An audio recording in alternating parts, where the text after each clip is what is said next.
Hello, first grade foxes. Good morning. It's Miss Peterson, and today we are going to talk about the sound ow, as in shout. And we are also going to talk about verbs. Today we are going to review the ow sound, as in shout. My turn. Ow. Your turn. My turn. Ow. Your turn. My turn. Ow. Your turn.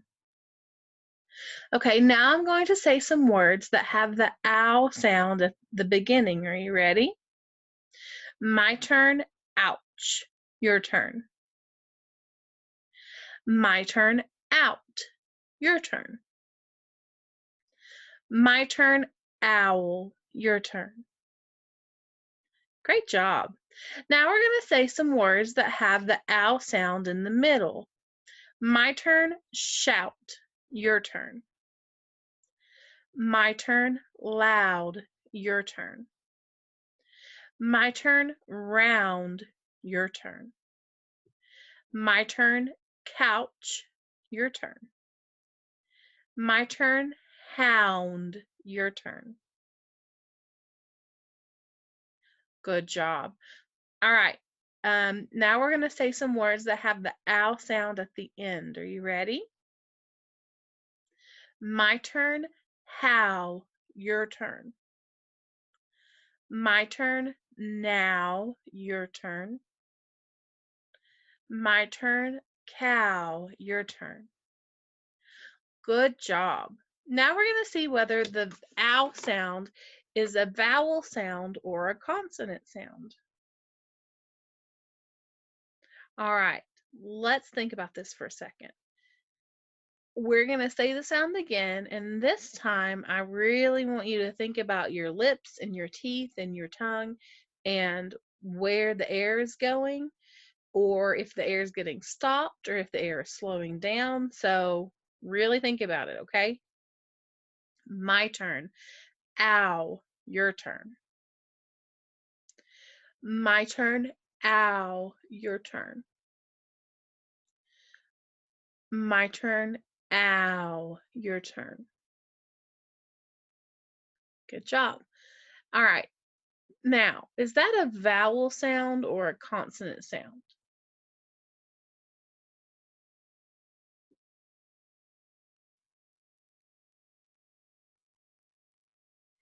Okay, if you said it's a vowel sound, you are correct.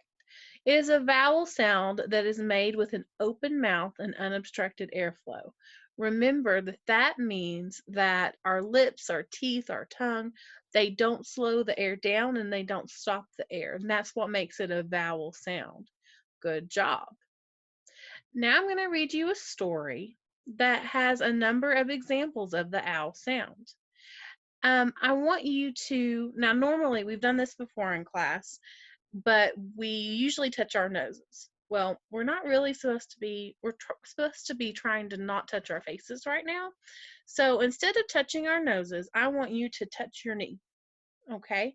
So start with your hand on your lap. And then when you hear a word that has the owl sound in it, take your hand off your lap and touch your knee. And you're going to have to do that pretty fast. So every time you hear a sound, you have to touch your knee and then go right back to start. Okay? I'm going to read it first before we actually get started going into the game. I'm going to read it first one time, and I'm going to read the first three sentences, and I'd like for you to count the ow sounds you hear. Okay? All right. So I'm going to read the first three sentences, and I'm going to let you have a pause for a second to think about and count how many words I say with the ow sound. Also, if you need to rewind this video, you can. If you want to listen again, make sure you're counting right. That's up to you. Here we go. One night last summer, I slouched on my couch as I read a book about flowers. At a late hour, I heard a startling sound outside. Up in a church tower crouched a proud brown owl. Okay, be thinking. I'm going to give you some time to think.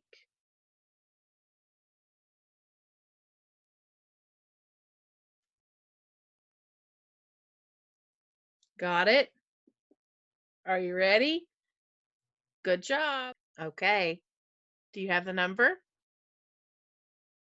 If you said that there were 12 ow sounds in 12 words, you are correct. There were 12 in the first 3 sentences. Good job. Okay, now we're going to start with our game. Are you ready? All right, here we go. Remember, start with your hand on your lap and then touch your knee whenever you hear a word with the ow sound. Okay, I'm going to read it 3 times. I'm going to read it really, really slow, really, really fast, and then I'm going to read it at a normal pace. Okay, we'll start with the normal one. Are you ready? Okay, here we go. One night last summer, I slouched on my couch as I read a book about flowers. At a late hour, I heard a startling sound outside. Up in a church tower crouched a proud brown owl. He let out a loud shout and flew from the tower because he saw a mouse.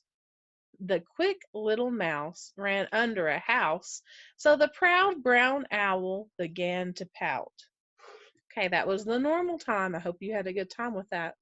Let's get ready for the next one. Okay, now I'm going to read really, really slow. Okay, so this time I want you to take your hand on your lap and touch your knee, but I'm reading it really, really slow. Remember, we used to do this in class. Okay, here we go. One night last summer, I slouched on my couch as I read a book about flowers. At a late hour, I heard a startling sound outside.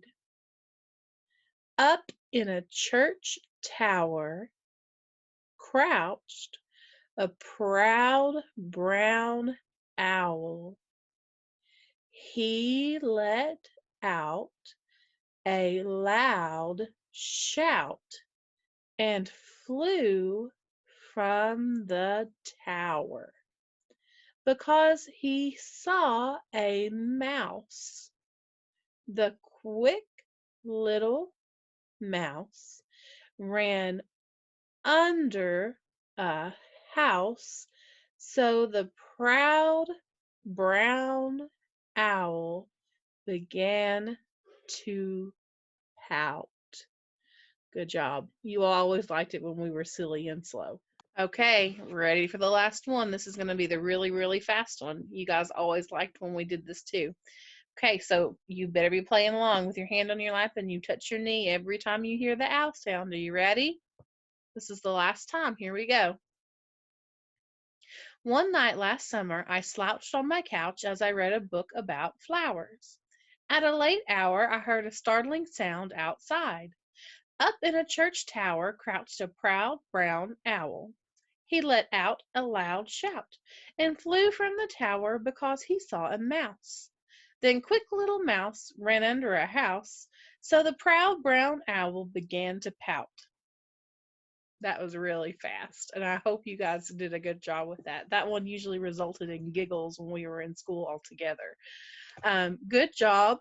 Thanks for working hard and having a little bit of fun with that one. Okay, I'm going to now remind you how to write the spelling for the ow sound. Okay, so to write the spelling for the ow sound, this is what we're going to do.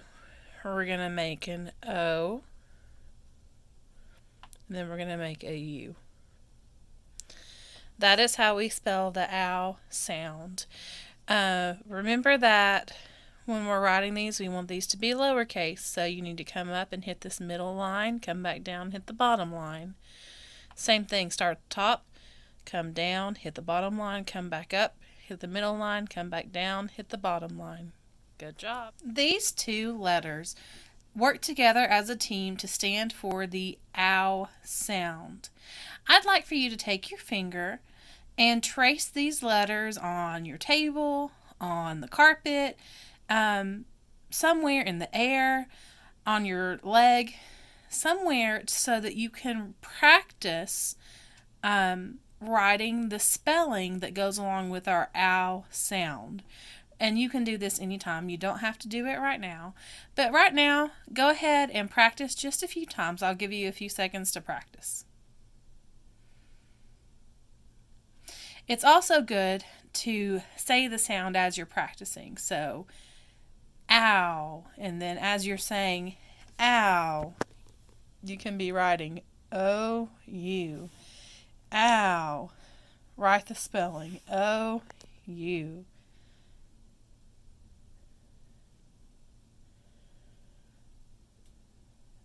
Good job. As always, it's time to look in our code chart. And in our code chart, we see that this is the sound ow. Remember, the slashes stand for the sound. Sound ow.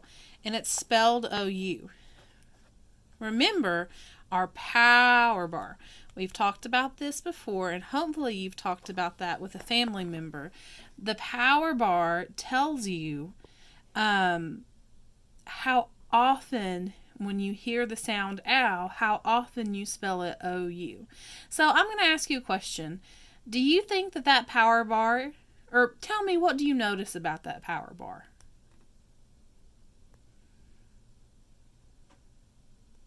Okay. If you said that you noticed that power bar was pretty big, you're pretty right. So that power bar, as being as long as it is compared to, let's say, ooh, as in soon, it's a little bit longer. So that power bar being that much longer means that usually when we hear the sound ow, we usually can write it OU. But it doesn't come all the way to the end. So what that means is that there are still some times when we hear the ow sound that we're not spelling it OU. Okay, that just means that sometimes when we hear it, most of the time when we hear it, it's OU. Good job. Okay, now we are going to talk about, our chain. So, our chain for today, remember, we remember how to chain. You only change one sound at a time. Our chain for today is going to start with the word band. Okay, so go ahead and write that. And remember, you can do this on paper with a pencil, and you can just draw arrows to show that the word is changing, or you can do it on something like a dry erase board or something that you can erase easily so that you can change one sound every time. Okay, so the first word is my turn. Band. Your turn. If that is band, show me my turn. Bound. Your turn.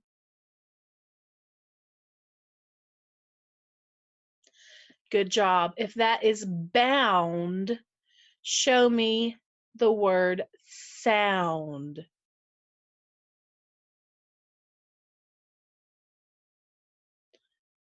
Good job. If that is sound, show me the word round.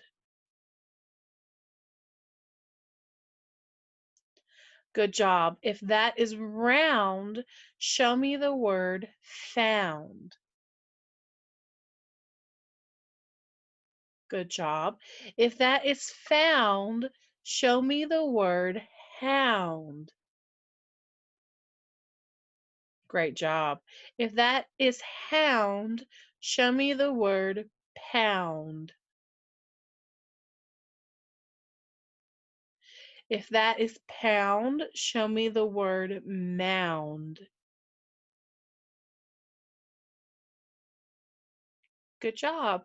If that is mound, show me the word mount. Great job. If that is mount, show me the word count. Good job. That was your last one. Thanks for doing that chain with me. Okay, so your challenge for today is for you to act out the sentences I'm getting ready to say for a family member. After you act them out, of course, you need to go write them. But first, I want you to act them out for a family member and let the family member try to guess um, what it is you're trying to act out. Okay? All right. First sentence. Here we go. My turn. I had trout at lunch. Good job. Okay, trout is a type of fish. So you had fish for lunch. I had trout at lunch. And remember as you're writing these that every sentence needs a what at the beginning. If you said every sentence needs an uppercase letter at the beginning, you are correct. What does every sentence need at the end? You're right. Every sentence needs punctuation at the end. That means either a period if it's a statement, or a question mark if it is a question, or an exclamation mark if it's something that's to be said with a lot of feeling or excitement. Good job remembering that. Okay, here's your second sentence. Remember, you're acting it out to someone that doesn't know what the sentence is, and then you are writing it down. Okay, here we go. Next sentence. What is that sound? Good job. My turn. What is that sound? Your turn. Good job. Okay, I'm going to give you a few seconds. Go talk to a family member. Here's the next one. You ready? I found a lost pup.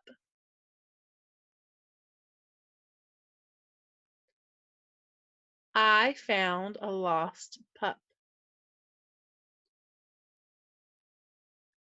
Good job. Okay, now we're going to talk a little bit about verbs. Remember that we've been learning about different parts of speech. We learned about nouns, which are people, places, or things. We have also been learning about verbs. Who can tell me what a verb describes?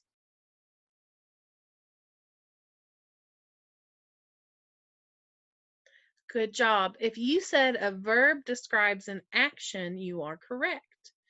All right. So a verb is a word which is a part of speech that describes an action. So if I wrote the phrase run up the hill, run up the hill, what would be the verb in that phrase? What is our action there? Good job. If you said run is the action word, you are correct. And a word that is an action word is also a part of speech called a verb. Good job. Okay, first grade foxes, that's it for today's video. As always, I miss you and I love you. And I hope you work really, really hard today. But as always, I'm proud of you. See you tomorrow. Bye.